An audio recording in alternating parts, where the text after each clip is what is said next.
stel itu? Stelsel, bukan stelsel. Itu pokoknya. Ngerti nggak? Itu materi yang dasar pengenaan pajak kan? Iya. Ya, mungkin aku jelasin dikit ya terkait dasar pengenaan pajak itu.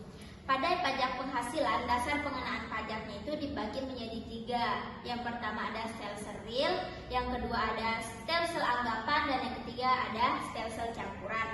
Jadi yang pertama itu menurut stelsel real, dasar pengenaan pajak atau dasar untuk menghitung dan menetapkan jumlah hutang pajak adalah penghasilan yang sebenarnya dari si wajib pajak dalam tahun pajak atau tahun takwim.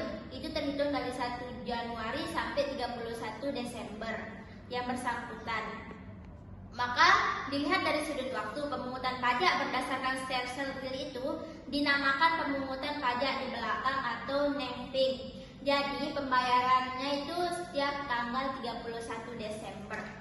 Paham nggak? Atau ada yang belum dimengerti? Paham.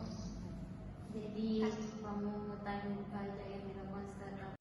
Jadi selanjutnya ini adalah stelsel anggapan. Stelsel anggapan adalah model atau kerangka kerja yang digunakan untuk mempermudah analisis atau pemahaman tentang suatu fenomena atau sistem yang kompleks. Ini seringkali melibatkan penyederhanaan atau asumsi-asumsi tertentu untuk memudahkan perhitungan atau analisis. Stelsel anggapan ini digunakan dalam berbagai bidang, termasuk fisika, ekonomi, dan ilmu sosial.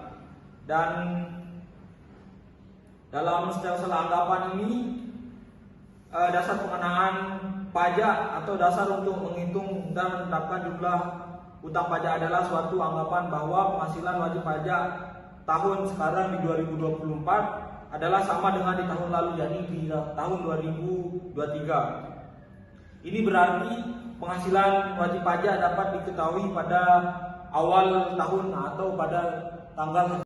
Nah, jadi itu udah tadi dijelasin tentang stelsel nyata dan stelsel anggapan. Nah, saya ini bakal jelasin ke kamu tentang stelsel campuran.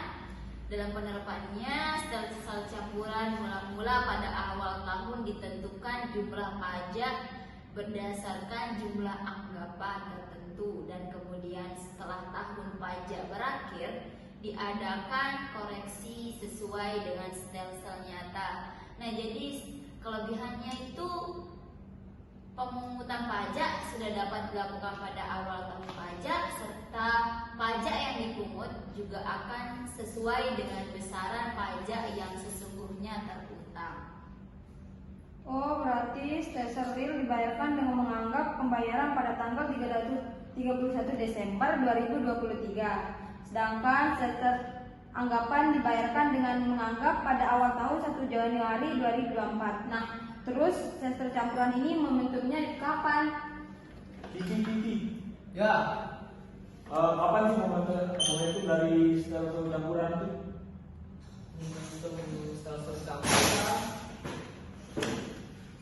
Oh, yang itu. Jadi momentum untuk stelsel campuran itu saya kasih contoh aja ya.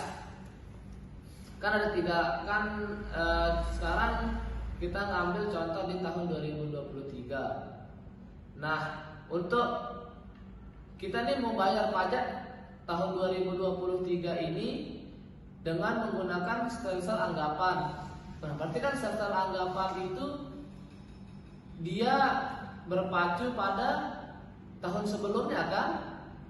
Nah, dia berarti berpacu pada tahun sebelumnya di tahun 2022.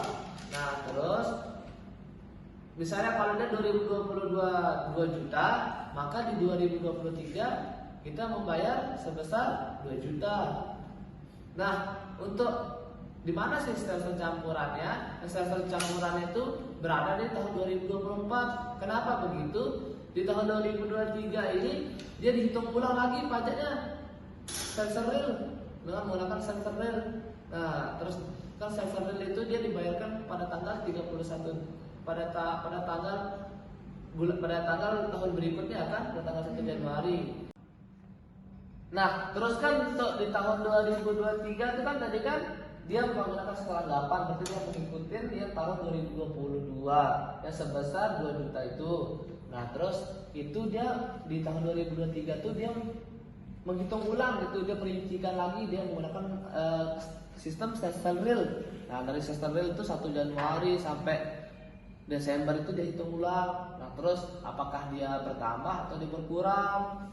Nah terus dia dibayarkan pada tahun berikutnya, pada tahun 2022 gitu. Jadi di tahun 2022 itu dia bukan 2 juta lagi, bahkan bisa 3 juta ataupun bisa 1,5 juta.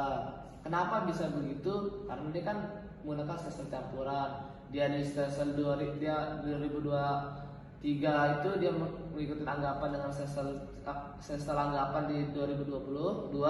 Terus di 2023 itu dia menggunakan sesel real untuk di 2024-nya dan di tahun berikutnya gitu.